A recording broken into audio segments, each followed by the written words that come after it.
All right, let's step into a world where money solves everything, except, of course, family drama.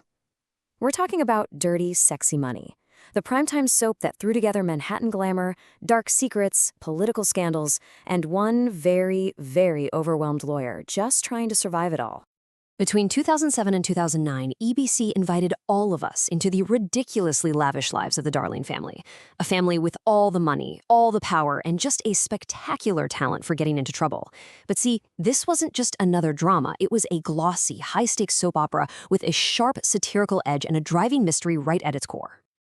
So, who are these people who can make a billion-dollar problem vanish with a single phone call? Let's meet the Darlings. You're going to want to buckle up for this. At the very head of the table is Patrick Trip-Darling III, played by the legendary Donald Sutherland. He's the billionaire patriarch who runs his family the same way he runs his business, with a whole lot of charm, a little bit of intimidation, and an absolute iron will. He loves his children, sure, but he loves being in control even more. And right by his side, you have Letitia, the formidable New York socialite and family matriarch. She's elegant, she's powerful, but wow, is she hiding a secret that could shatter the entire dynasty? A decades-long affair with the family's trusted lawyer, a man named Dutch George. Then there's the eldest son, Patrick. He's the family's big political star, the New York State Attorney General with his sights set on the Senate. But all of that ambition is constantly at risk because of what was, for its time, a really groundbreaking and controversial storyline, his secret affair with a beautiful transgender woman named Carmelita.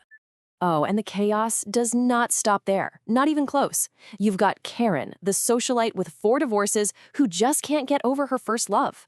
Then there's Brian, an Episcopal priest struggling with an illegitimate son he's kept secret. And you can't forget the twins, Jeremy and Juliet, spoiled, gorgeous, and basically walking scandals just waiting to happen. So, who holds this entire circus together? Well, that question brings us right to the heart of the show, to the one man who gets pulled into the center of this whole storm. You have to understand, for the Darlings, a family lawyer isn't about contracts or court dates. No, it's about crisis management on a spectacular scale. It's a job that requires let's call it a moral flexibility that most people just do not have. And that impossible job falls to Nick George. See, Nick is this idealistic lawyer who actually wants to use his skills for good. He's the son of the Darlings' previous fixer, Dutch George, and he swore up and down he would never follow in his father's footsteps. But then his dad dies mysteriously, and Trip Darling makes him an offer he just can't refuse. And right there you have the show's core conflict. Nick trying desperately to keep his soul intact while cleaning up the Darlings' endless messes. And the second Nick is in, he is just swimming in a world where secrets are the most valuable currency there is. And believe me, the scandals just keep coming. We're talking about everything you could possibly want in a primetime soap. Paternity secrets, blackmail, sex tapes, political cover-ups, romantic triangles that threaten to just tear the whole family apart. It was a relentless, totally addictive parade of high society drama. And this quote, it really gets to the heart of Nick's whole dilemma. He saw exactly what this job did to his father, Dutch. It consumed him. So Nick is constantly fighting to avoid that same fate, trying not to let the Darlings' destructive orbit pull him and his own family down with them. But you know, all of these scandals were really just the glossy surface, because underneath it all was this serialized plot, an underlying mystery that was driving the entire series forward. And this is what really set Dirty, Sexy Money apart. It wasn't just a weekly soap opera. It was a full-blown whodunit, just, wrapped in designer clothes. So the real reason Nick agrees to work for the Darlings, it's to find out the truth. He doesn't believe for a second his father's death was an accident. He is convinced someone in the Darlings' orbit is responsible, and he's going to use his new position on the inside to investigate. And the list of suspects? It's incredible. You've got Simon Elder, a rival billionaire played by the amazing Blair Underwood, who seems hell-bent on destroying the Darlings. You've got Letitia, whose affair with Dutch obviously makes her a prime suspect, and every single clue Nick uncovers just pulls him deeper and deeper into the family's crazy web of corruption. So the show had all the right ingredients for a long, successful run, right?